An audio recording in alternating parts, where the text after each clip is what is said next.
It's Friday, December 12th, 2025. Welcome to episode 183 of the Alameda Postcast, an audio service of the Alameda Post. I'm your host, Scott Peeler. In this edition of the Postcast, the Planning Board approves the next step in the West Midway housing project. The Clipper system gets a major upgrade. A couple of local documentaries in the news, wildlife on the shore and on the water. The latest real estate sales and holiday events are in full swing. These stories and more on this episode of the Alameda Postcast. Our top story, as previewed last episode, on Monday the Planning Board approved the design, map, and new street names for Phase A of the West Midway development at Alameda Point. The project includes 62 new buildings containing 284 units. New streets will be named Ebony Street, Ebony Lane, and Swallow Street. Phase A includes most of the market rate units, which will finance the infrastructure that developer Brookfield Residential must construct as part of the overall project. City planner Henry Dong explained that this development, together with Reshape and the broader West Midway project, forms a crucial part of Alameda's housing strategy.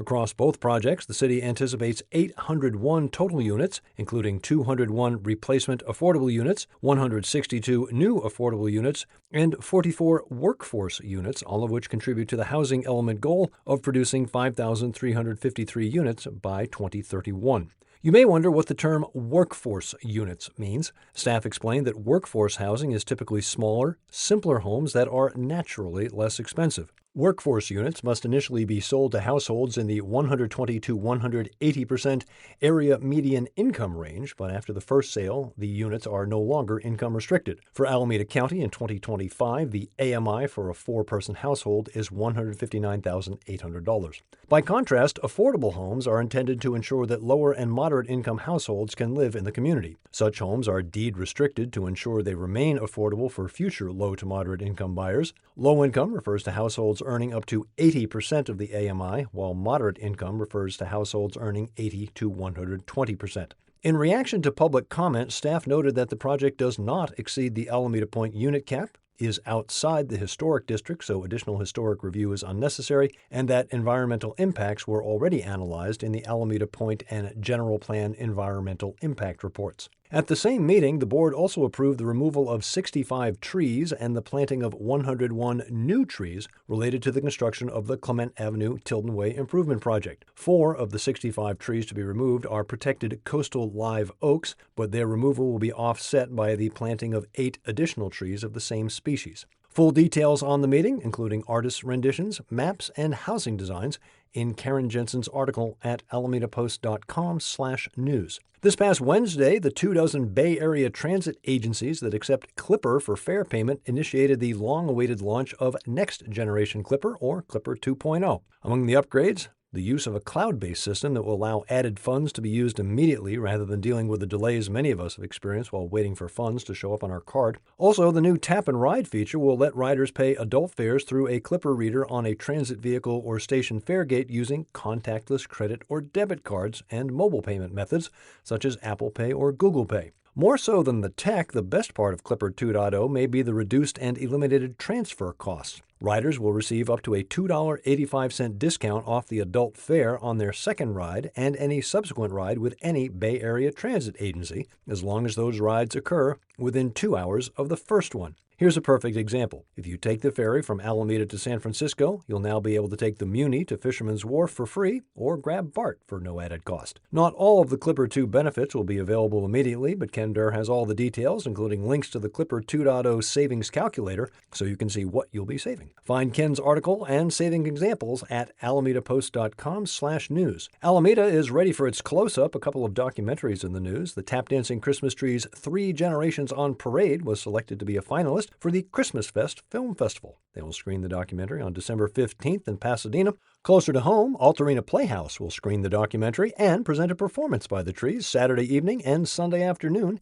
Details on the Altarena website. The Trees will also be in performance at Christmas Tree Lane tonight, Friday, at 6 o'clock. Meanwhile, Sundown to 11, the new documentary from director George Retelis, employee and longtime volunteer at the USS Hornet, is now streaming free on YouTube. The film stars Dick Morales, the last surviving member of the U.S. Navy's Air Group 11. Dick did pass away on November 13th at the age of 101. The film was released on December 7th to fulfill Morales' final wish that the film debut for the public on Pearl Harbor Day, to honor his fallen World War II comrades. The film follows Morales' journey as he sets out on a deeply personal mission to uncover the fate of a fallen comrade lost over the Pacific in 1944. The movie is a sequel to Retellis' 2014 documentary, 11, The Movie.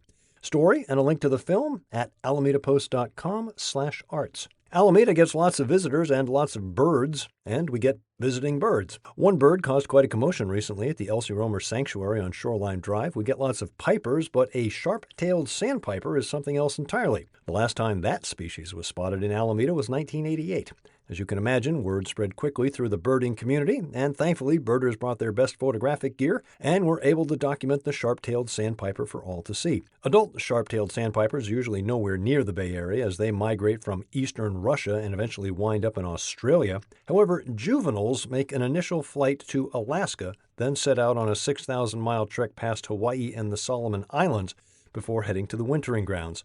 So this visitor was likely a slightly off-course juvenile taking a much-needed break. Get the full story along with some excellent pictures in Deborah Crook's article at alamedapost.com/alameda-life. Another animal oddity in our waters, you're likely familiar with the Alameda Point Seal Float, the world's first man-made float specifically for harbor seals. On a given day from the Bay Trail, you can see as many as 50 or more that have hauled out to bask in the sun. Well, some of the Alameda Point pinnipeds have decided that life is also pretty good on the other side of the USS Hornet. Saildrone maintains a dock in Seaplane Lagoon, and recently harbor seals have taken up residence there. Seals are abundant in the area these days in anticipation of the December herring spawn, and perhaps the Saildrone seals were feeling a bit cramped on the regular float. Richard Bangert has the story and some great pictures of the seals and their new digs. Look for his article Monday at alamedapost.com/nature. Staying on the water for a moment, the National Weather Service issued a beach hazard statement on Wednesday that continues through tonight, Friday. Due to a storm system far out in the Pacific, a long-period northwesterly swell will result in strong rip currents, sneaker waves, and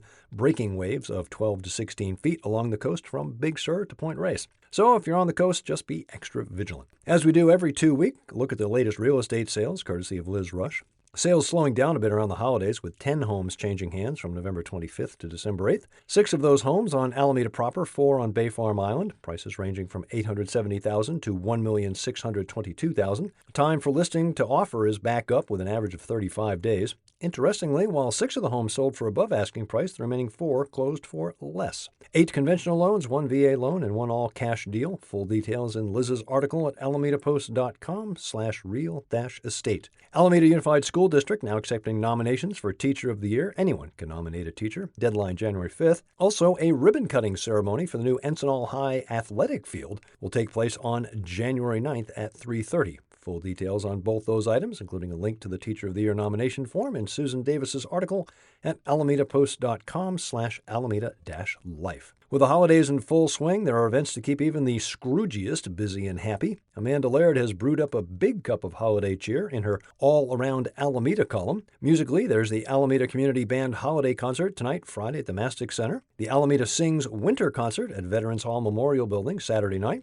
On Thursday, go caroling with the Food Bank Players and Friends as they spread cheer up and down Park Street. You can also catch the Food Bank Players on stage all weekend at First Congregational Church on Central for a Christmas carol. On Monday, Profs and Pints returns to Faction Brewing as Cal Berkeley English professor Ian Duncan takes a deep dive into the Dickens classic. On Saturday, check off some of your shopping list at Feathered Outlaws Yule Midwinter Market on Webster from 11 to 5. And if you prefer a little DIY in your gift giving, some great hands-on workshops on Sunday, terrarium making, Bavarian holiday cookies, and calligraphy. Details on all these events in the All Around Alameda column at alamedapost.com/alameda-life. Hanukkah starts Sunday evening. Shabbat Jewish Center celebrates the first night of Hanukkah by lighting a 9-foot public menorah at Bohol Immigrant Circle Park on Sunday evening. Then on Wednesday, December 17th from 5 to 7, Temple Israel holds their annual menorah lighting celebration in the Center Court area of South Shore Mall. Saturday, tour of the new food bank facility from 10 until 1 p.m. Details at alamedapost.com/news. Hope you can join me Sunday morning at 8 a.m. on KCSM HD2 or streaming at kcsm.org. My guest on the Alameda Connection will be Kevin Scholes of Almanac. Find the Alameda Post on all the social media platforms, now including TikTok. You can subscribe to us on Apple News and sign up for our weekly news digest at alamedapost.com/email-digest. Get the Postcast wherever you get your podcasts or tell your smart device to play the Alameda Postcast podcast. I'm Scott Peeler, back next Friday with episode 184 of the Alameda Postcast.